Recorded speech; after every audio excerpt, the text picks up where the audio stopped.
Imagine this. Every single night, without fail, you drift into the same dream. And in that dream, there is a girl, impossibly beautiful, impossibly close. You wake each morning feeling the weight of her presence, still clinging to your skin. But then you look in the mirror, and there they are, deep, dark bruises, the color of crushed violets, pressed into the soft skin of your neck and collarbone. The kind of marks you cannot explain. The kind that were not there when you closed your eyes. You run your hand along your back, and you feel them too. Thin, delicate scratches, tracing lines across your spine, as though drawn by fingernails belonging to someone who held on with everything they had. And then there is the smell. It fills the entire room. Sweet, powdery, and undeniably old-fashioned. It is the scent of daba coin flour. Water, a classic floral. Cologne, produced in Hong Kong since the early 1900s. Beloved by women of a much earlier generation. The kind of fragrance you would expect to find clinging to your grandmother's Sunday dress, not soaked permanently into the walls of a teenage boy's bedroom, blended with the faint, delicate trace of begonia fizz powder, an old-fashioned talcum style cosmetic that women of that same era would dust across their skin before leaving the house. There is no bottle on your shelf. There is no woman in your room. And yet, the smell is everywhere. But none of that is the most terrifying part. The most terrifying part happens when you step out of your bedroom and walk into your family's pigeon farm. Several thousand white doves, birds that are normally loud, frantic, and endlessly hungry, go completely silent the moment you enter. Not gradually, instantly, in the space of a single heartbeat. Every single bird stops making a sound. They slam themselves against the backs of their cages, white feathers flying off their trembling bodies like snow shaken loose in a sudden wind. Thousands of round, unblinking eyes lock onto one point. They are not looking at the food trays. They are not looking at your face. They are staring at the space just behind your back, because every single one of those birds can see, with perfect and terrible clarity, the faceless woman in an old-style Chinese tunic suit, riding on your spine as you walk. Welcome to today's story. 威力着 lover. It was the year 1994. The new territories of Hong Kong felt like a different world back then. Towns like Tuen and Yuen long were playgrounds for young people who had absolutely no intention of going home before sunrise. Our story begins in a small traditional walled village called Tin Sum, tucked deep in the rural stretch of Hangshe Q. These walled villages are unique to the new territories of Hong Kong, ancient, fortified clan settlements built centuries ago, with thick perimeter walls to defend the community against bandits and rival clans. Their narrow stone lanes and in ancestral halls remained, largely unchanged by the decades that passed around them. On the 1990-4 at night, they were very, very dark. Ah Shing had just turned 18 years old. He was, in every sense of the word, a typical new territories rebel. No patience for a teen. No interest in responsibility. No desire to be anywhere he was supposed to be. His father owned and operated a sizable pigeon farm right on the edge of the village, raising several thousand white doves destined for the restaurants of the city, where they would be served as roasted squab, a prized Cantonese delicacy. To Ah Shing, that farm represented everything he wanted to escape. The overwhelming stench of droppings baked into concrete. The cloying metallic smell of feathers. The relentless, mindless cooing that started before dawn and never fully stopped. So every night, Ah Shing left. He would grab his BMX bicycle, the kind that every young man in Hong Kong wanted in those days, and ride out into the neon glow of Tuen. He spent his nights in snooker halls thick with cigarette smoke, where old speakers pushed out pop songs from Hong Kong's most beloved singers of the era, or he would pedal all the way down to the arcade halls along the main road in Gran Long, feeding coins into machines running Street Fighter 2 and the King of Fighters 94, until his fingers went completely numb. By 3 or 4 in the morning, when he had squeezed every last drop of energy out of the night, he would flag down one of the red minibuses begged want Hong Shui Kayu. These small, privateered passenger vans are a fixture unique to Hong Kong life, running all night with no fixed timetable and no guaranteed stops, picking up whoever waves them down from the edge of the road. In the deep hours before dawn, they were the only thread of connection between the lit-up city and the dark, sleeping villages beyond. He would ride one back along Castle Peak Road and then walk the final stretch home alone. It was on one of these ordinary nights that everything changed. A fine drizzle was falling, the kind of rain that is more mist than water, the kind that soaks through your jacket before you even notice it. Ah Shing stepped off the minibus on Castle Peak Road and began the familiar walk into the village. The path was unlit, completely swallowed by darkness. The only sounds were the croaking of frogs hiding somewhere in the wet fields, and the faint, stuttering flicker of a red oil lamp burning at a small roadside earth god shrine near the village entrance.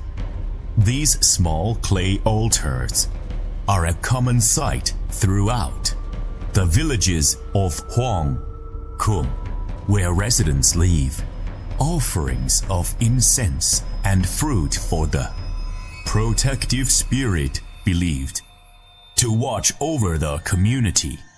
A quiet guardian standing at the boundary between the village and the world outside. As Ah Shing walked, he noticed a figure standing ahead of him on the path. Small, perfectly still.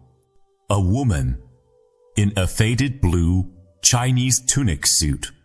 The fabric so worn that whatever color it once held had bled away entirely. Ah Shing assumed it was an elderly woman from the village. Coming home late, he quickened his pace to catch up, thinking maybe he could help. The figure turned around. And underneath the long dark hair, where a face should have been, there was nothing.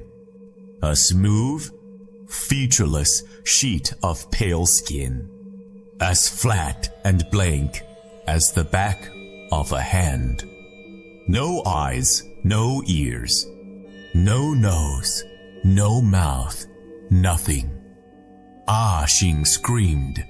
He abandoned his bicycle on the path and ran, stumbling and scrambling through the dark, not stopping until he burst through his own front door, gasping and shaking.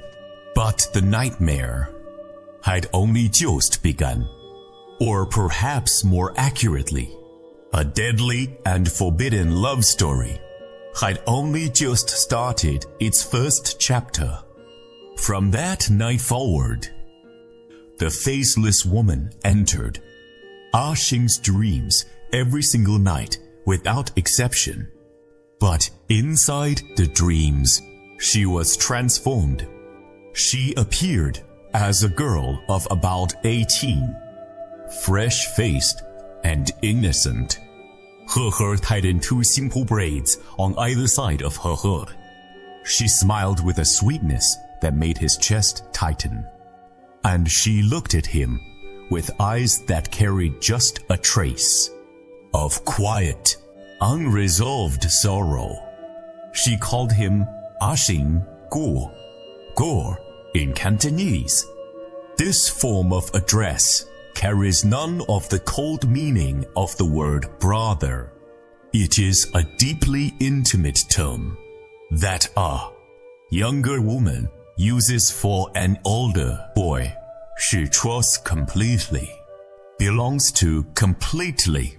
It means something closer to my person, the one I have chosen. And hearing it spoken in a dead girl's voice, soft as breath against your ear, in the dark of your own bedroom, made it far more terrifying than any scream could have been. Night after night, she was there waiting, and night after night, Ah Shing's terror dissolved. The boy who had been frightened beyond speech on a dark village path found himself, against every reasonable instinct, falling for this girl from the other side of death. A restless, aimless 18-year-old who had never given love much thought at all, now found himself utterly consumed by feelings for a spirit that existed beyond the boundaries of the living world.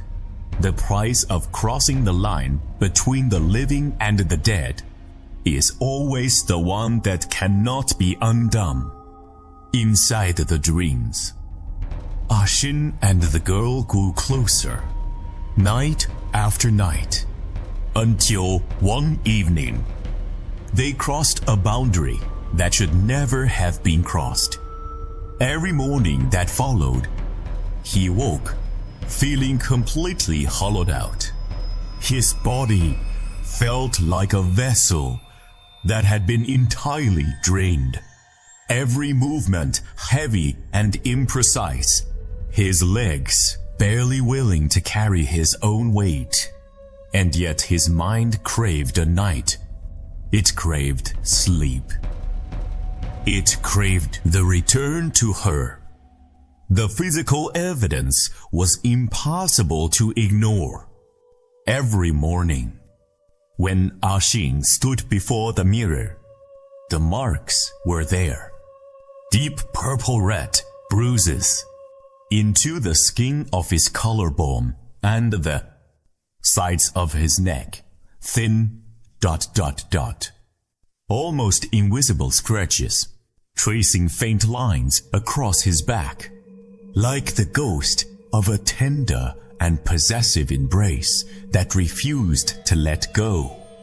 His sheets were ice cold to the touch, as though he had been sleeping beside something that carried no warmth, no body heat at all, and the smell, that unmistakable blend of double coin, flour, water, and old-fashioned bakoni powder, had settled permanently into the walls and the furniture of his room.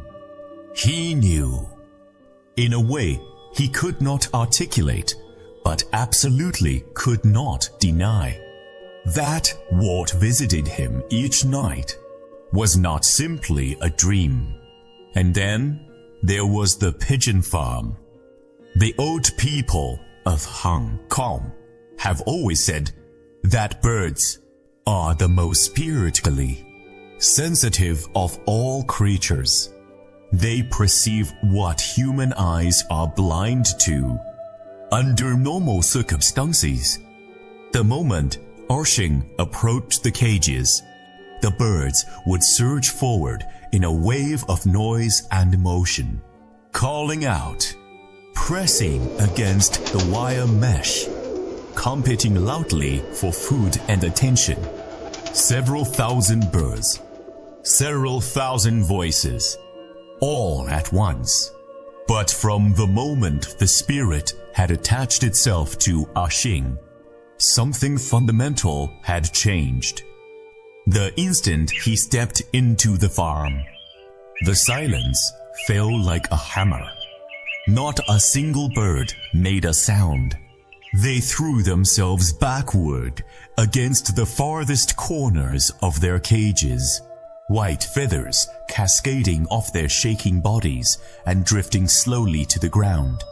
Every single pair of those small, round eyes was fixed in precisely the same direction, not toward the food, not toward Ah Shing's face, but toward the base, directly behind his back, because every single one of those birds could see, with absolute and terrible clarity, the faceless woman in her old-fashioned tunic suit, clinging to Ah Shing's spine as he walked through their world, drained night after night by something drawing on his life energy from within the dream space. Ah Shing's body deteriorated at a speed visible to the naked eye. His skin took on the color of ash and old wax. His eyes sank deep into their sockets, ringed with dark circles, so severe they looked like the eyes of a man who had not known real rest in a very long time. During the day, he would nearly collapse just walking across a room. But every night, as the clock passed midnight, something inside him would reawaken. His eyes would go bright. His body would go electric, and he would lie in bed, waiting, craving the moment sleep would pull him back to her. His parents watched their son dissolve in front of them, with the pigeon farm also suffering, the birds too frightened to eat or to lay. The family knew with certainty that this was not an illness any doctor could diagnose or treat.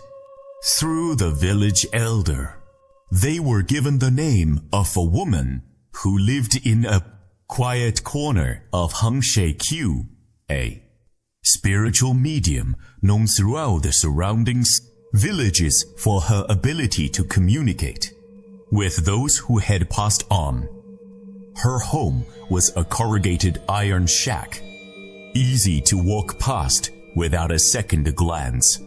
Inside, the altar was dense with incense smoke, bearing statues of Guanyin, the goddess of mercy revered across countless Peking communities for over 1,000 years, and the great deity known as the King of Hell's Guardian, a fearsome protective figure, traditionally invoked to manage restless and wandering spirits who refuse to release their hold on the living world.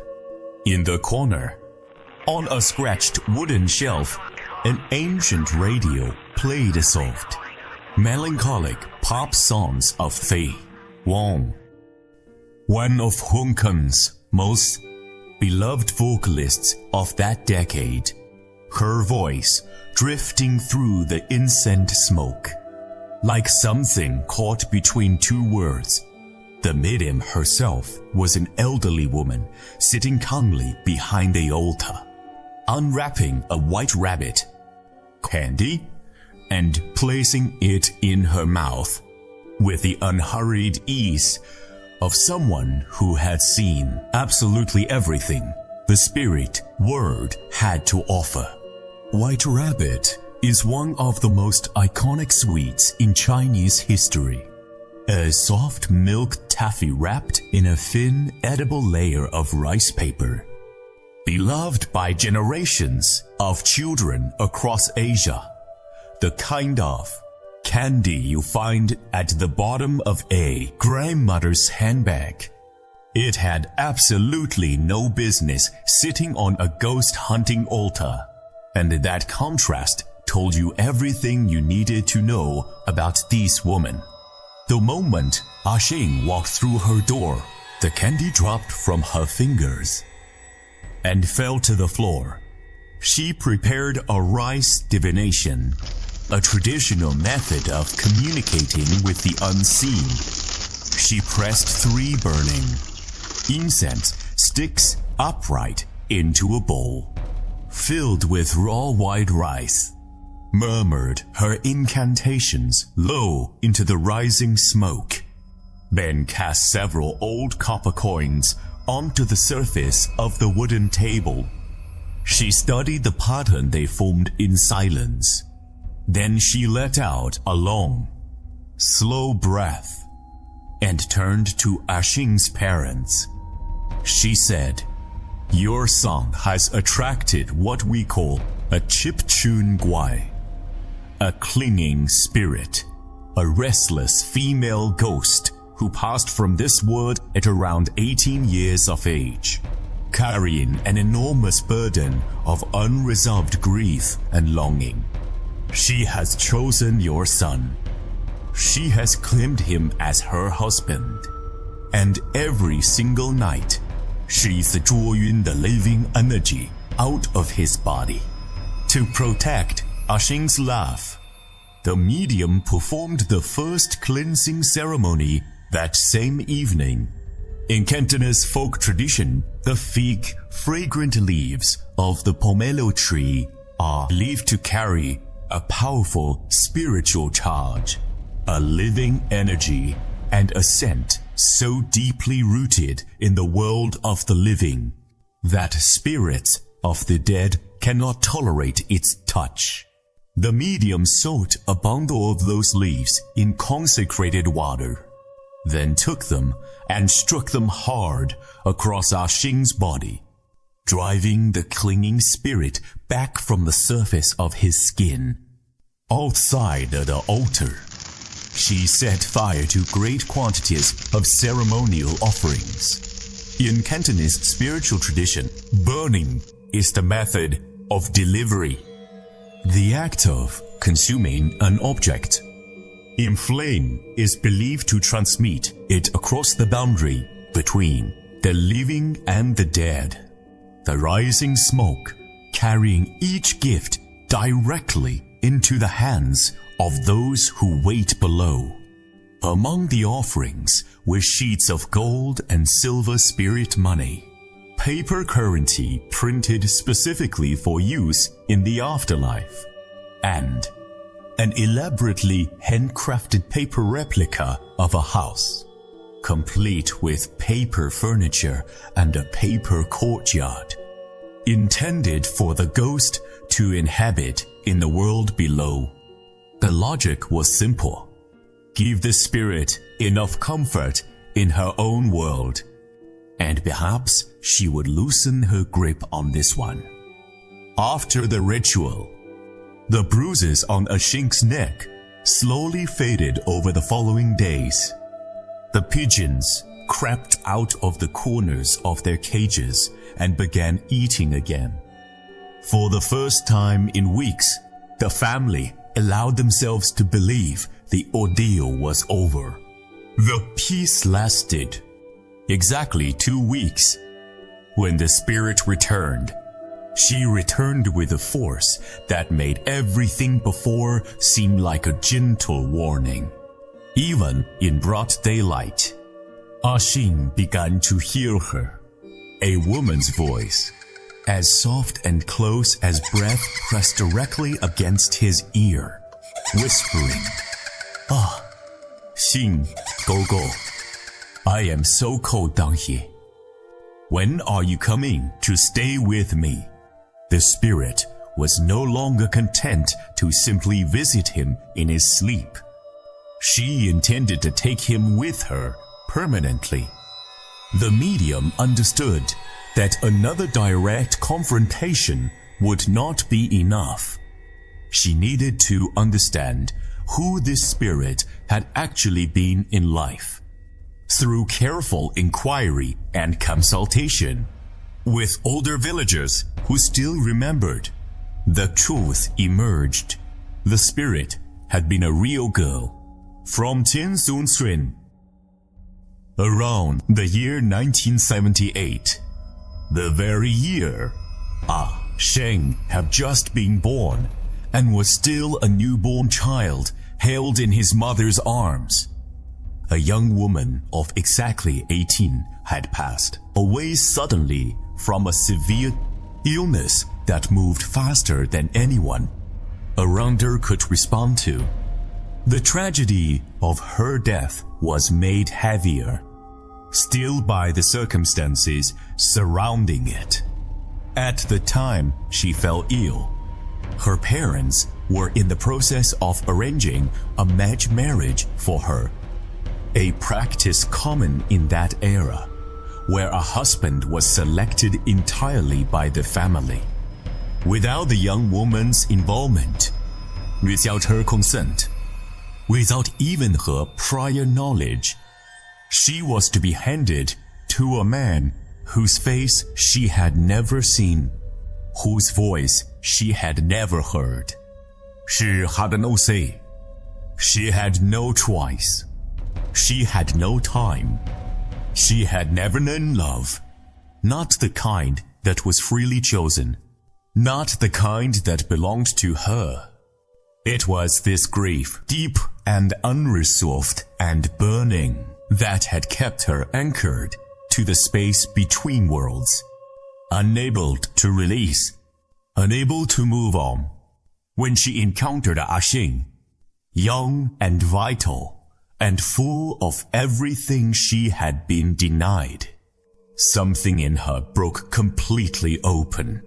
What she felt for him was real, in the way that obsession can be real. A love with no room left inside it for his survival. Working from everything they had learned, Ah Shing's family traced the spirit's origins and found her birth parents. Both were now in their 50s, white-haired and worn by decades of quiet grief. Two families came together at the old blue brick ancestral hall of Tin Sum Tsuen. This clan house stands at the heart of every traditional wood village in Hong Kong. Communal buildings where generations of the same bloodline had gathered for centuries to honor their dead, to perform ceremonies, and to settle matters that could not be settled anywhere else. If there was any place in the village where the boundary between the living and the dead was already thin, it was here. They arrived carrying incense and offerings and the kinds of prayers that people only say when all other options have been used up. The medium lit 3 thick incense sticks in the very center of the hole and began her work.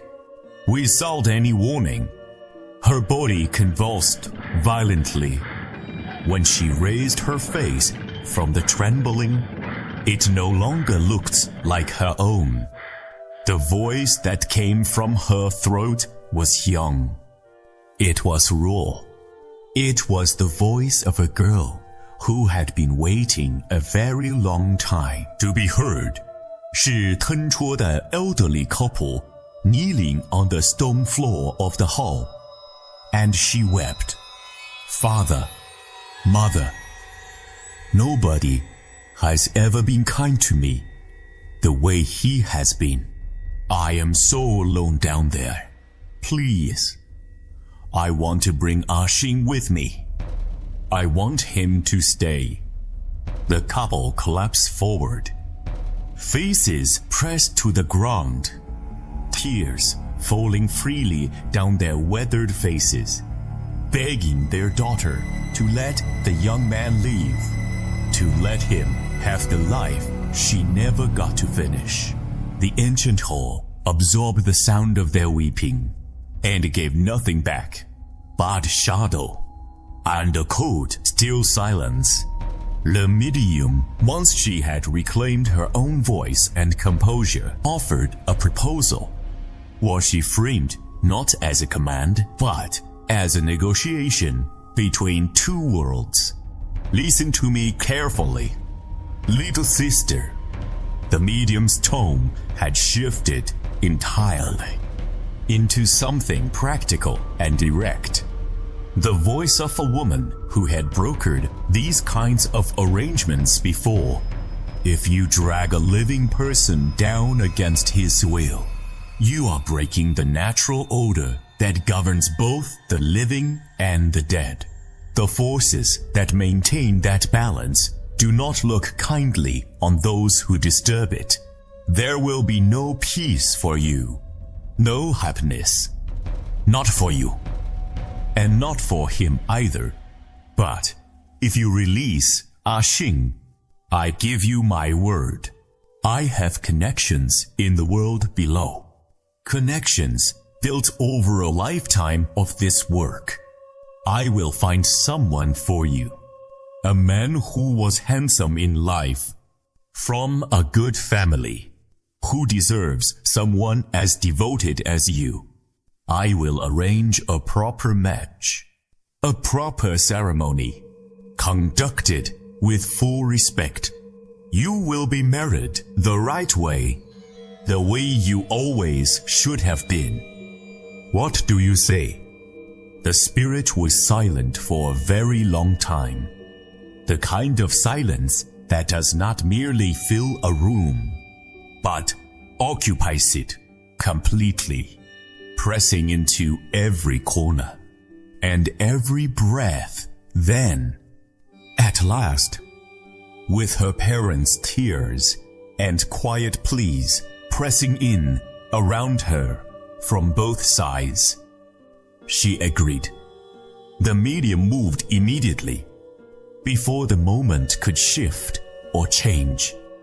She closed her eyes, scattered a handful of raw white rice across the altar floor, and began the work of searching through the world below for a suitable match.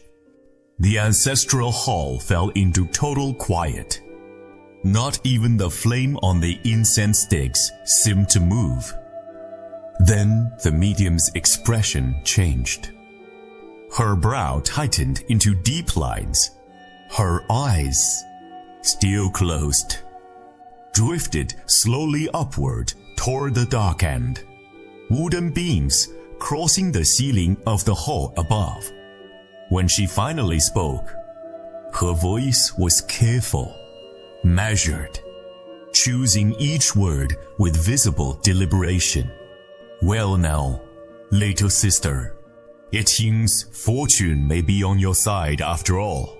Someone has arrived in the world below just recently.